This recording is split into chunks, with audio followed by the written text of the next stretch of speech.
Now, let us welcome the seventh speaker of the contest, Miss Aiki Shirakawa. Her speech title is The Invisible Smoking Room. The Invisible Smoking Room. So, Miss Shirakawa, would you come up to the stage? Sure.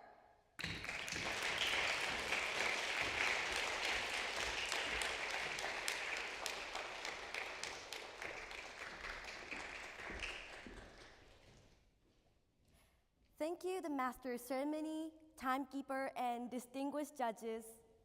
Good afternoon, everyone. Good afternoon. Thank you. Excuse me, but did you smoke? Can you ask that to a stranger sitting next to you? Most people likely cannot. That's because it sounds like you stink, which might lead to unnecessary conflict. It's a hard thing to say to anyone, even if you know them well. That's why most people tend to put up with the unpleasant smell of cigarettes and keep quiet. I was the same. However, recently, through my own experience, I've come to realize that something important is missing from our society. What is it? A few years ago, I was on a Shinkansen bound for Kobe to participate in a singing contest. The passenger next to me began rocking his leg nervously and left his seat. But 15 minutes later, he returned, his body reeking of cigarette smoke. I felt sick. I have asthma and cannot tolerate smoke, so I had paid the extra fee early to reserve a seat farthest from the smoking room. I was confused. How did this happen? I was by the window feeling completely trapped in an invisible smoking room due to his smoky breath and the smell clinging to his clothes. It was nothing short of torture. How was he then? He was just relaxing and enjoying watching videos on his smartphone. Similar situations may be happening around you, even on campus. Aren't there students who smoke right up until class, then rush in and sit next to you without hesitation? They believe that as long as they follow the rule to smoke only in designated areas, non-smokers have no grounds to complain. But why do they think that? And why do non-smokers stay silent? One day, I happened to find the clue on a warning notice in the elevator lobby of my apartment. It read, "Please refrain from smoking on balconies as the smell is affecting other residents' laundry." After seeing the notice several times, I became curious and started researching whether smoking on balconies was illegal. That's when I came across the concept of third-hand smoke. Have you ever heard of it? Third-hand smoke refers to the toxic particles that linger on a smoker's hair, clothing, and indoor surfaces long after the visible smoke is gone. Studies show that smokers exhale harmful substances for at least 45 minutes after smoking. When others inhale these residual toxins, they can experience health problems either immediately or later on. Suddenly, I remembered the night I arrived in Kobe. I had an asthma attack for the first time in years. Perhaps it was caused by third-hand smoke. Apparently, third-hand smoke is a well-known concept in many developed countries, but why hasn't it taken root in Japan? While second-hand smoke is being addressed everywhere, third-hand smoke is rarely discussed, and the concept is severely missing from our society. That's likely why that passenger on the Shinkansen and those students could sit next to non-smokers without hesitation. Even non-smokers who want to speak up often don't know where to start. In March 2024, 6 months after I decided never to reserve a seat on the Shinkansen again, the Tokaido Shinkansen abolished its smoking rooms. I was thrilled to hear the news. But in that interview, a middle-aged man said, It's so sad, but there's still smoking areas on the platform. Well, I'll be okay since I can smoke just before boarding. Did you know that Japan is globally lagging behind in smoking prevention movements? In 2004, Ireland became the first country to introduce a nationwide smoking ban, and many others followed. They recognized that protecting public health from passive smoke is more important than the convenience of smokers. In 2023, New Zealand attempted to pass a law banning smoking for the younger generation. Although the legislation ultimately failed, it sent a powerful message to the world. It's now 2026. Even though the world has been moving away from smoking for more than 20 years, Japan still clings to the idea of separating smokers and non-smokers instead of aiming for a total ban. The idea of separating smokers may sound reasonable at first, but the concept is vague and has many hidden issues. For example, isn't it strange that non-smokers are often required to clean smoking rooms in cafes or restaurants? It's said separate smoking has changed from a matter of manners to a rule. But what difference does it make if the victims continue to suffer?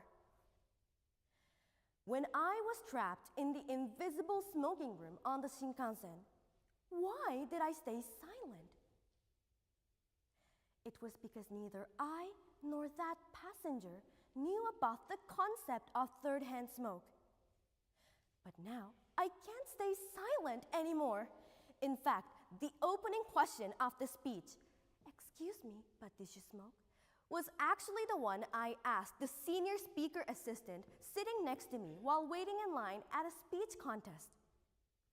It was not easy to say that, but he casually replied, "Oh, you noticed. I forgot to charge my e-cigarette today. The paper ones stink." I just said, "Did you know I'm about to give a speech about third-hand smoke?" and walked onto the stage. After hearing he returned to the smoking room right after my speech, I felt powerless. But later, I learned he had looked up third-hand smoke while inside. A few weeks later, he said that though his habits haven't changed much, he sometimes thinks about it while smoking. In his words, I saw a spark of hope because I knew I had succeeded in planting the concept in his mind. So smoker or non-smoker, let's take time to research and understand the third-hand smoke correctly today. Share it on social media and discuss it with your friends and family. Your actions will change people's awareness. We should aim for a society without not only visible smoke, but also invisible smoke, so that nobody would be trapped in the invisible smoking room anymore. Thank you.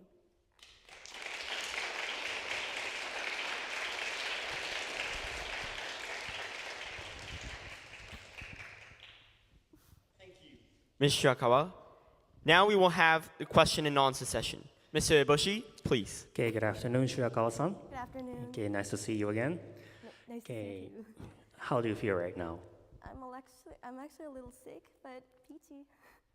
But you finally did your great job. Okay.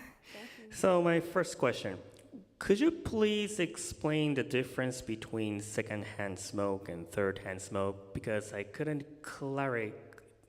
clarify the difference between them. So secondhand smoke is basically the smoke that comes out of the cigarette itself. And this is proven to have so many health hazards publicly, and I think most of the world knows about this already. Third-hand smoke, on the other hand, refers to the smell that clings onto our clothes or hair, like after the smoker has come out of the smoking room. This is not as known as secondhand smoke, but also has a lot of harmful effects. Okay, I could understand. So why do you think the concept of third-hand smoke is not widely recognized in Japan? I think one of the biggest reasons is that in Japan, the media, like television, radio, they didn't cancel the advertisements in Japan about tobacco for a really long time. Even now, sometimes when you scroll on the internet, they will ask you if you're above 20, and if you say yes, you will get advertisements about e-cigarettes. In other countries, they've already stopped this completely, and I think that Japan is rather lenient towards smokers. They don't really get rid of the smoking rooms. I think that is the reason. Right, so next question is about Japanese policy. So what changes would you like to see in Japan's smoking policies? I would like the Japanese government to implement a new package designing for the cigarettes. In other countries, for example, South Korea and Australia and other countries, they usually have a huge picture on the cigarette package showing lung cancer and the issues in the throat after smoking, and they also show the effects properly, even on the cigarette itself. In Japan, it only has a blank packaging with minimum writings and warnings about smoking itself. So I would really like the Japanese government to enforce that. Why do you think Japanese policymakers are so negative to change the laws of smoking? Like, they don't do like other countries. So one of the biggest reasons, I think, is because in Japan, there's no cooperation between the different ministries. For example, the Ministry of Health, Labor and Welfare actively promotes third-hand smoke on their website, while the Ministry of Finance is actively calculating the profits that are gained from tobacco sales.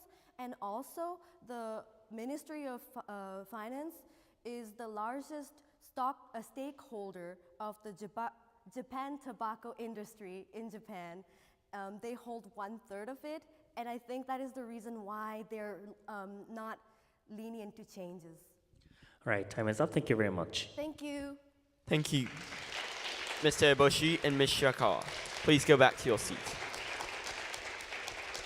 Now, we will have judging time.